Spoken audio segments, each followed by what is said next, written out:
Hello बच्चों, let us read this says let A vector is equal to I cap plus 5 J cap plus alpha K cap, comma B vector is equal to I cap plus 3 J cap plus beta K cap and C vector is equal to minus I cap plus 2 J cap minus 3 K cap.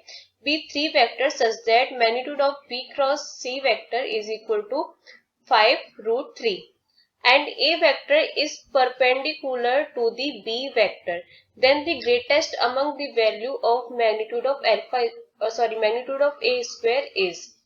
तो आइए सबसे पहले इसके लिए की concept को समझ लेते हैं. की कंसेप्ट, तो इसके लिए की कंसेप्ट क्या हो जाएगा. तो जैसे इस क्वेश्चन में लिखा हुआ है कि A vector is perpendicular to B vector, तो परपेंडिकुलर होने की क्या कंडीशन होती है. अगर कोई वेक्टर जैसे कि ए वेक्टर परपेंडिकुलर है बी वेक्टर पे, तो इसके लिए कंडीशन होती है कि उनका डॉट प्रोडक्ट 0 के इक्वल होता है. तो इसी कंडीशन को हम यूज करके इस क्वेश्चन को सॉल्व करेंगे. तो सबसे पहले हमें क्वेश्चन में क्या क्या गिवन है. हमें ए बी और सी वेक्टर गिवन है और गिवन है साथ में मैग्नीट्यूड ऑफ बी क्रॉस सी. तो सबसे पहले हम यहाँ से बी क्रॉस सी निकाल लेते हैं. तो हम यहाँ पे वेक्टर जो जो गिवन है उसको हम एक बार नोट कर लेते हैं. तो ये आई cap plus 5 J cap plus alpha K cap. B vector हमें गिवन है आई cap plus 3 J cap plus beta K cap. और हमें यहाँ से सी वेक्टर गिवन है minus I cap plus 2 J cap minus 3 K cap.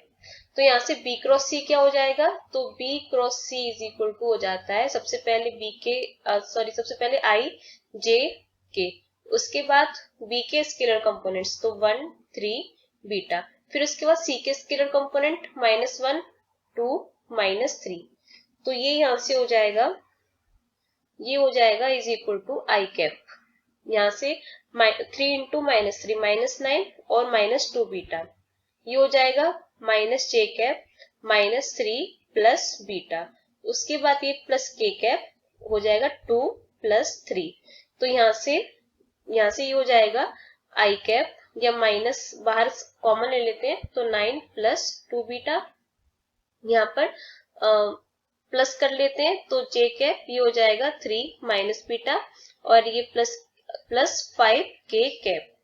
तो ये हो गया. अब हमें इसका मैग्नीट्यूड फाइंड करना है, तो मैग्नीट्यूड फाइंड कर लेते हैं. तो यहाँ से हो जाएगा b magnitude of b cross c vector is equal to under root के अंदर इनके स्केलर कंपोनेंट्स का स्क्वायर लेते हैं ऐड करते हुए. तो ये हो जाएगा -9 + 2 बीटा का whole square plus 3 minus beta का होल स्क्वायर प्लस 5 का स्क्वायर.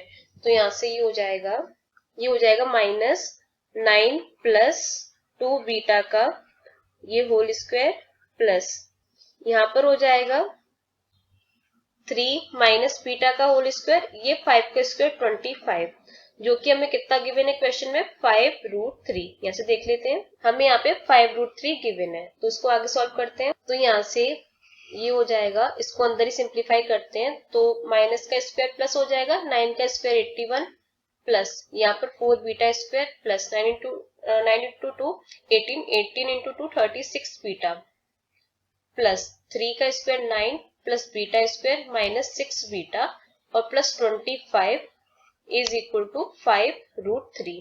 तो इसको सिंप्लीफाई करेंगे तो ये आ जाएगा हमारे पास में. सिंप्लीफाई करने के बाद 5 बीटा, ये 4 beta square plus beta square तो 5 बीटा स्क्वायर प्लस यहाँ पर 36 बीटा और -6 बीटा, तो ये हो जाएगा 30 बीटा. और इसके अलावा 81 + 9 + 25 इज इक्वल टू ये हो जाएगा 115 इज इक्वल टू 5√3. तो अब हम दोनों तरफ स्क्वायरिंग कर देंगे. तो क्या हो जाएगा, स्क्वायरिंग ऑन बोथ साइड्स. तो क्या मिलेगा, स्क्वायर से ये अंडर रूट कैंसिल हो जाएगा.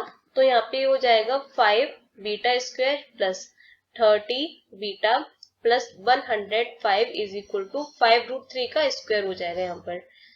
तो यहाँ से 5 beta square plus 30 beta plus 115 is equal to हो जाएगा 25 इंटू 3 75. तो अब हम 75 को इधर ले आएंगे तो 5 beta square plus 30 beta plus 115 minus 75 is equal to 0. तो 5 बीटा स्क्वायर प्लस 30 बीटा ये हो जाएगा 40 प्लस 40 इज इक्वल टू 0। यहाँ से हम 5 को कॉमन लेके 0 में भेज देंगे तो बीटा स्क्वायर प्लस 6 बीटा और प्लस 8 इज इक्वल टू 0। तो अब हमें यहाँ से इसके फैक्टर्स कैलकुलेट कर लेने हैं। तो यहाँ पर 8 के ऐसे फैक्टर जिसका कि सम 6 आए 4 इंटू 2, तो हो जाएगा बीटा प्लस 4 और beta plus 2 is equal to 0।